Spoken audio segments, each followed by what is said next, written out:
We've all been there, right? 1 minute, we're happily putting something together. The next minute, one of our ingredients runs out. Maybe you're making sandwiches for you and 20 of your closest friends and suddenly you run out of lunch meat. Or maybe you're making little Lego cars and you run out of little Lego wheels to put on it. Or maybe you're running for the chair when you're playing musical chairs and suddenly there's not enough chairs to go around and chaos ensues. Turns out, one thing running out before another thing happens all the time, not only in chemistry, but in life in general. In chemistry, we have a term for that thing that runs out first in a reaction, and we call it the limiting reactant.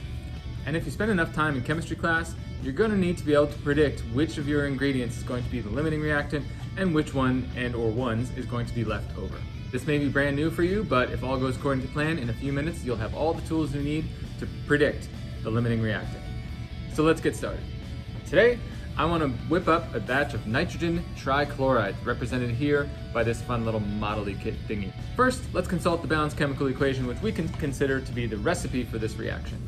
You can see by the equation that 1 nitrogen molecule, N2, reacts with 3 chlorine molecules, Cl2, to make 2 NCl3s. And that is our recipe. Here are my ingredients that I have to work with. Over here I have these blue ones, which represent nitrogen molecules. They are triple bonded to each other, and again diatomic. And I have 5 of those. And over here I have 12 of these little diatomic chlorines, represented here by the green dots. I'm gonna go ahead and start putting these things together and see how many I can make.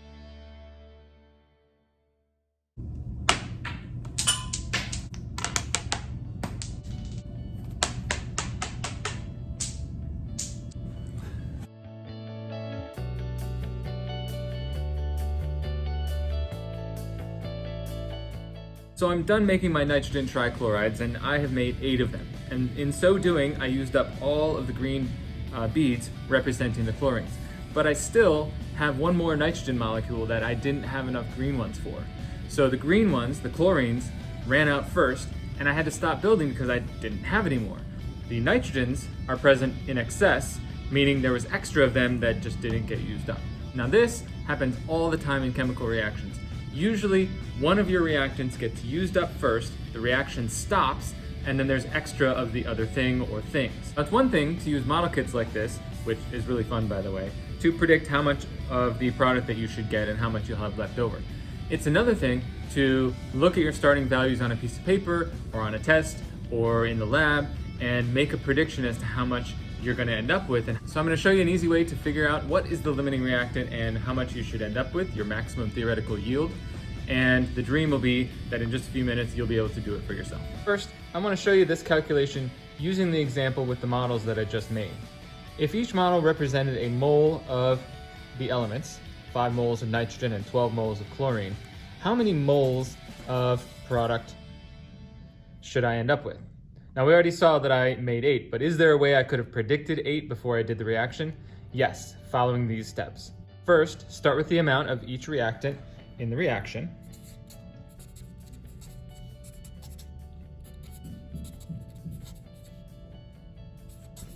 And if these amounts are not in moles, they should be changed into moles first. Once they're in moles, we're going to apply the mole ratio from the equation to predict for each how much each could make. It looks like this. So starting with the nitrogen, I see there's a 1-to-2 ratio. Every 1 nitrogen makes 2 of these. So let's apply that ratio. So 2 moles NCl3 over 1 mole N2. And I predict 5 times 2 divided by 1 that I could make 10 moles of NCl3. Then we're going to do the same thing down here with the chlorine. With 12 moles of chlorine, and I see there's a 3-to-2 ratio here, so every 2 moles of NCl3 require 3 moles of Cl2. With this mole ratio, I see that with 12 moles of chlorine times 2 divided by 3, I predict I can make 8 moles of NCl3. So I've made 2 predictions here. With 5 moles of nitrogen, I had enough to make 10 moles of NCl3. But with 12 moles of chlorine, I only had enough to make 8 moles of NCl3. And once you get your predictions made, the smaller of your predicted amounts is your expected amount. We call that the maximum theoretical yield. The limiting reactant is the reactant that runs out first in a chemical reaction and therefore limits the amount of product that can be made in the end. The smaller of your predicted values is your maximum theoretical yield, because after that amount has been made, one of your reactants has been completely used up and the reaction has to stop. Let's take a look at another example. In this similar reaction, we have iodine gas reacting with chlorine gas to make iodine tetrachloride gas. Now perhaps your spidey sense is tingling a little bit because you realize that something is kind of wrong here, and that's true. What you should do is always make sure that your equation is balanced, because if it's not balanced, you're going to get wrong ratios and wrong predictions. So to balance this reaction, I need to put a 2 there and a 4 there. Now I'll have the correct ratios to start with. And when you do a limiting reactant calculation, the nice thing is that the steps are always the same. So I'm going to start with both of my amounts. And 12 moles of chlorine. And now that we've got both of our starting quantities in the reaction, feel free to pause the video for a moment and see if you can correctly predict which one is the limiting reactant and how much product can be expected.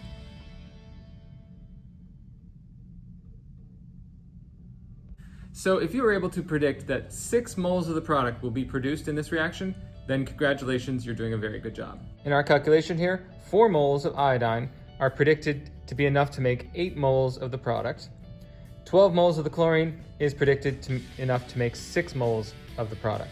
Because 6 moles is the smaller amount, that is my maximum theoretical yield. And that's the max I could expect to get, because after I produce that, all 12 moles of chlorine have been used up. I had enough iodine to make 8, but I only had enough chlorine to make 6. Now, if you were paying attention in episodes 1 and 2 of our series, we started out doing mole-to-mole calculations. We started with moles of one thing and we were predicting moles of the other thing, and that was always a one-step process. And the examples that we did here today are also one step each. Each of our predictions took only one step because we were in moles and we wanted to get to moles.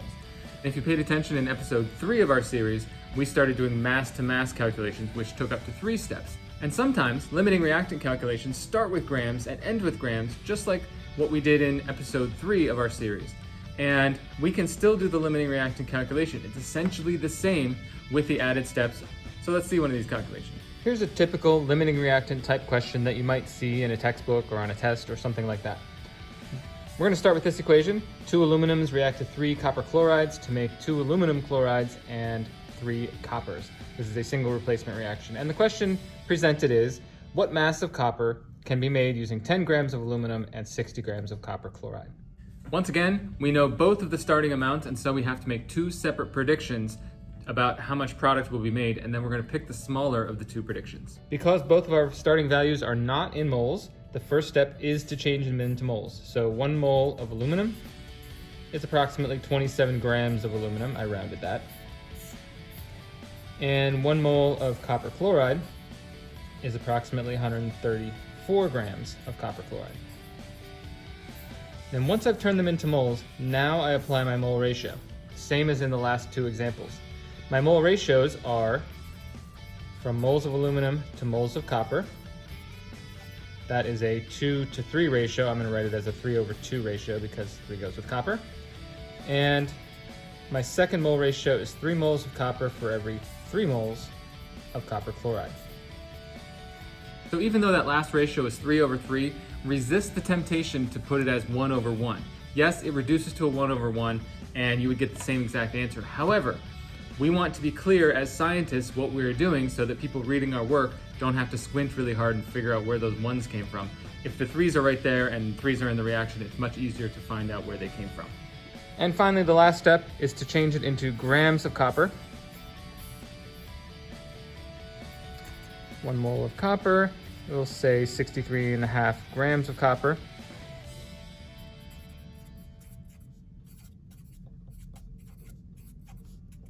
And my 2 answers in this case are 35.3 grams of copper for the first prediction and 28.4 grams of copper for the second prediction.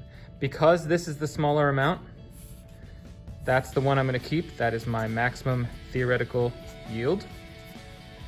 And what this means is even though I had enough aluminum to make 35.3 grams of copper, after 28 grams have been produced, all my copper chloride got used up, and so this is the limiting reactant. So now it's your turn. Check out this example.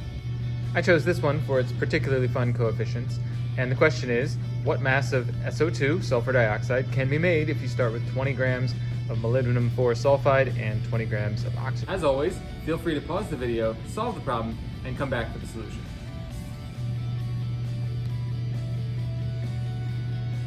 Okay, if you were able to get an answer for maximum theoretical yield of 16 grams of SO2, congratulations, you're doing a very good job. Here's our solution. 20 grams of each reactant, changing them both to moles using these rounded molar masses.